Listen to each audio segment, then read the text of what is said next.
You've probably heard about the reality TV series America's Next Top Model. But have you heard about the America's Next Top Model dolls by MGA Entertainment? In this video, we will be looking into the brief history of these dolls and how they fit into the battle between MGA and their rival toy company, Mattel, in the late 2000s. But before we begin, I'd like to hear from you. If you have an idea for a future doll history video, let me know in the comments and make sure to subscribe. In 2003, American supermodel Tyra Banks would create and host a reality show called America's Next Top Model. The show aimed to find the next American supermodel. Contestants would compete in a variety of challenges to test their modeling skills, in the hopes of winning a lucrative modeling contract and endorsement deals. Reuters would note that by the 2008 season, the show would average 5.2 million viewers each week. The now infamous show proved to be a success, and would lead to various international versions and a reboot. Meanwhile, in the toy industry, MGA Entertainment and Mattel were in a competition of their own, between their fashion doll brands, MGA's Bratz dolls and Mattel's Barbie dolls. By 2003, MGA reached $600 million in sales for the Bratz line and were quickly catching up to the Barbie dolls' sales. With the Bratz dolls attracting the elusive tween demographic and even adult collectors, the then 44-year-old Barbie brand desperately needed a reinvention to attract older audiences. In 2004, Mattel would roll out an extensive rebranding campaign for the Barbie doll, which included the infamous breakup between Barbie and Ken. They would release lines like Fashion Fever and Cali Girl, in an attempt to appeal to the tween demographic.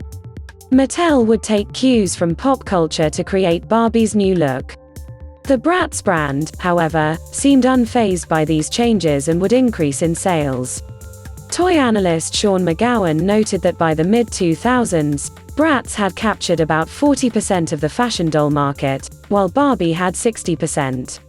That was before Mattel decided to release the ace up their sleeve.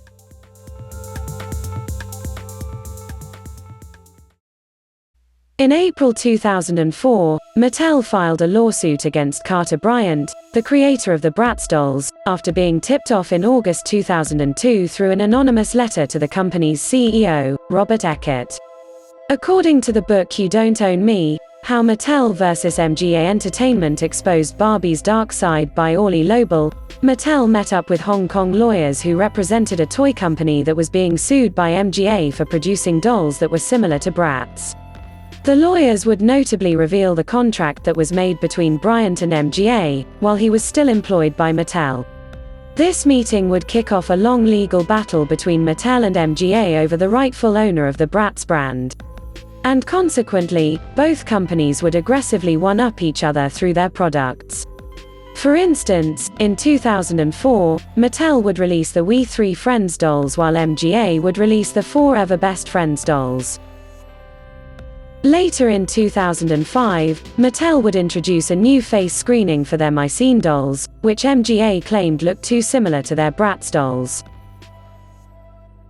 They would also release the Mycene My Bling Bling line before MGA could release their Bratz Forever Diamonds line of dolls, which featured accessories with actual diamonds.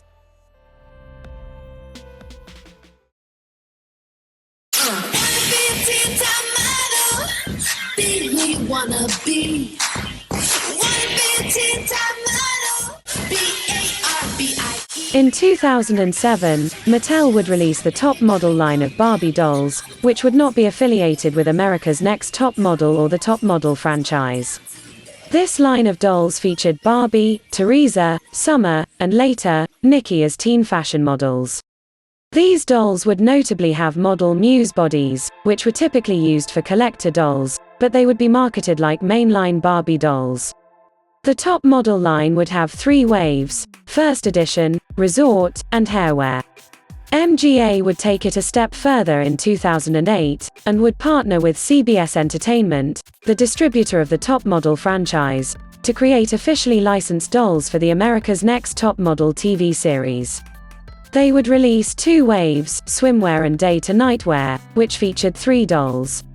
In a press release for the dolls, MGA's CEO, Isaac Larian, commented that MGA Entertainment strongly believes in the show's message of pursuing one's dreams and hope that this doll line continues to promote that same message. The press release also acknowledged that the dolls were not modeled off of specific contestants from the show, but would note that each doll would have a backstory that would bring the glamour, beauty and responsibilities of the modeling world to life for young girls with fashion dreams. Prototype images for the America's Next Top Model dolls originally featured 4 main characters: Paisley, Sydney, Sienna, and Tasha. The Tasha doll unfortunately would not make it to production, but would still be featured on marketing materials. The omission of the Tasha character reflected a trend in the late 2000s, where dolls of color, particularly black dolls, were picked up in low quantities by stores or were not produced at all, unlike dolls with lighter complexions. Although Mattel produced Barbie's friend, Nikki, as the only black character in the top model line, the doll would neither be featured in TV ads for the line nor be part of the resort line. In addition to the lack of ethnic diversity, the dolls had proportions that seemed more realistic. Each doll would have a jointed torso that allowed for them to pose in various ways. Some dolls would also come with bent arms that could be rested on the doll's hips. Much like with the Bratz dolls of this time period, MGA would add the word "only" to the doll's tagline to distinguish them from Mattel's products. Hence, the tagline for these dolls was "the only fashion dolls from the hit TV show." The America's Next Top Model dolls would be released in the spring of 2008. By this point, the 10th season of the show was airing on the CW network. As noted, the line would have 3 characters: Paisley, Sydney, and Sienna. All 3 would be featured in both waves. Each doll would come with a hairbrush and accessories. Some of the accessories, particularly the jewelry, reused molds from the Bratz line. The day to nightwear dolls were particularly dialed down from their original concept art from designer Lee Domingo.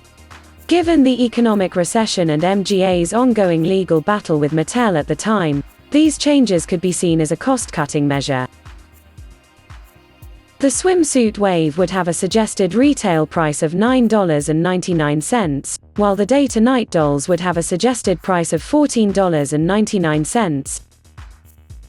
4 fashion packs would also be released, with each having a picture of one of the characters, including the never-produced Tasha doll. Each product would feature a before and after photo of the corresponding character, as a nod to the makeovers on the show. Paisley, who had auburn hair, was depicted as a 20-year-old from Santa Monica, California. The description on the back of the box stated that Paisley is passionate about animals and hopes to open an animal rescue center, after she is done with her modeling career, of course. Sydney was described as a 19-year-old hailing from Miami, Florida with black hair. The Sydney doll would be the only doll with visible teeth in the line.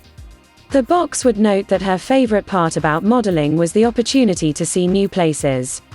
It would also be mentioned that due to her love of traveling, she hoped to be a pilot someday. The blonde-haired Sienna was noted to be an 18-year-old from Topeka, Kansas. Her description would state that she grew up with 5 brothers and sisters and learned that she was good at arguing. And with her skills, she aimed to have a career in law. It was likely that MGA and CBS included these backstories to counter accusations that these dolls were poor role models for children. They wanted to show that fashion models are multifaceted people that are not just there to look good. To promote the dolls, MGA sent out promotional packages to entertainment outlets, such as Entertainment Weekly. Entertainment Weekly would also create parody videos of America's Next Top Model featuring various dolls as contestants, including the official ANTM dolls from MGA. Next top doll! I'm, ambitious. I'm fierce. What do you see when you look at this photo? My ex-boyfriend trying to destroy my self-esteem, and I see myself. Despite being affiliated with the long-running TV show, the America's Next Top Model line of dolls would be short-lived. The dolls did not catch on with tween audiences or fans of the series. Additionally, the show itself was seeing a gradual decline in ratings, according to the Nielsen ratings aggregator, SpotVault. With MGA Entertainment's circumstances at the time, it only made sense that they would cut their losses and shift focus towards brands that would sell. The LA Times would report that MGA spent more than $80 million in legal fees in their lawsuit against Mattel, and had cut costs in their operations. In December 2008, the District Court in Riverside, California would rule that Mattel was the owner of the Bratz doll line and MGA would have to cease production of the dolls. Mattel would also be awarded $100 million in damages. MGA decided to appeal the decision, and in July 2010, the Ninth U.S. Circuit Court of Appeals in San Francisco, California overturned the injunction that awarded the rights of the Bratz brand to Mattel. MGA Entertainment regained ownership over the Bratz dolls, and quickly went to work on reviving the brand.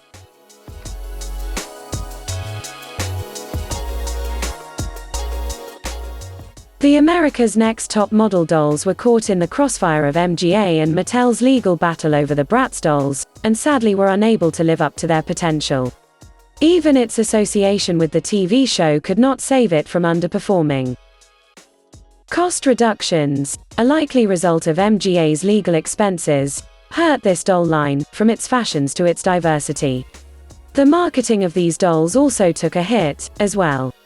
It also didn't help that Mattel seemed to be steps ahead with their fashion dolls, by releasing the collector-quality top-model Barbie dolls.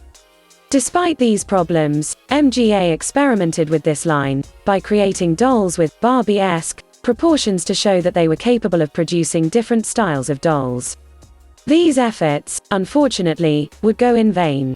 The America's Next Top Model line marked the end of an era for MGA Entertainment, as post-lawsuit, the company would rebrand its fashion dolls with a more quote-unquote wholesome look to appease critics.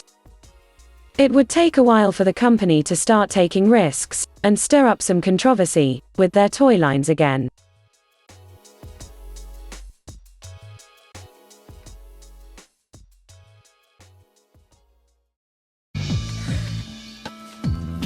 I'm extremely disappointed in you. And you come in here with a defeatist attitude. I don't have a bad attitude, so I'm angry. Yes, but it's not good with you. Stop it! I was rooting for you. We were all rooting for you. How dare you! Learn something from this.